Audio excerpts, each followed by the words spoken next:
Баршаңызға сәлем. Бүгін сіздермен өте жұмсақ болып шығатын 30 минутта тез дайындап жіберетін, құрамы өте қарапайым осындай дәмді печенье дайындайтын боламыз. Ең алдымен бір жұмыртқамызды саламыз, оның үстіне өлшеп алған қантымызды салып, бірден сары майымызды салатын боламыз.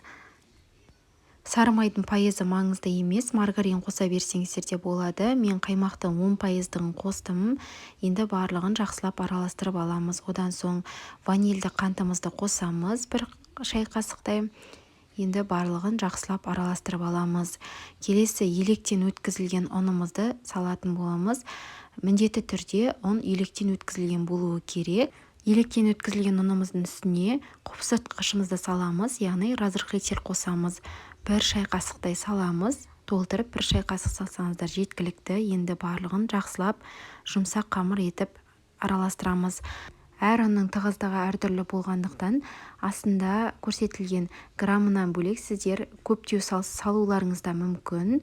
Сол себепті егер де қолға жабысатындай қамыр болатын болса, сәл ұнды қосып жіберсеңіздер болады. Жұмсақ етіп қамырды илегеннен кейін кез келген пищевая пленка немесе салафанға салып, шамамен жарты сағатқа тоңазытқышқа салып қоямыз.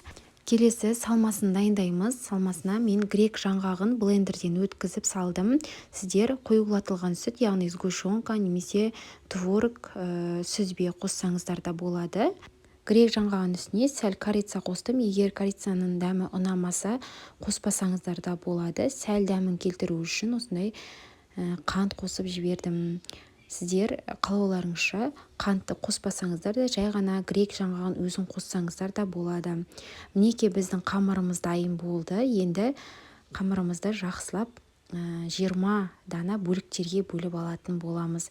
Менде кішкене қолға сәл жабысыңқырап қалған, сол себепті ұнды араластырып жібердім. Егер де тым осындай қолға жабысатын болса, оны араластырып жіберсеңіздер болады. Енді осы қамырымызды 20 бөлікке шарик етіп, дөңгелекше етіп алдым. Барлығын жақсылап оқтаудың көмегімен елеп шығатын боламыз. Қамырды жайып болғаннан кейін әдемілік үшін осындай шеткі жақтарын бірінші кесіп аламыз. Одан соң салмасын салып, шетінен ала отырып орап шығатын боламыз. Міндетті түрде ортаңғы шеткі бөліктерін жабыстыру керек, сонда біздің салмамыз шығып кетпейтін болады.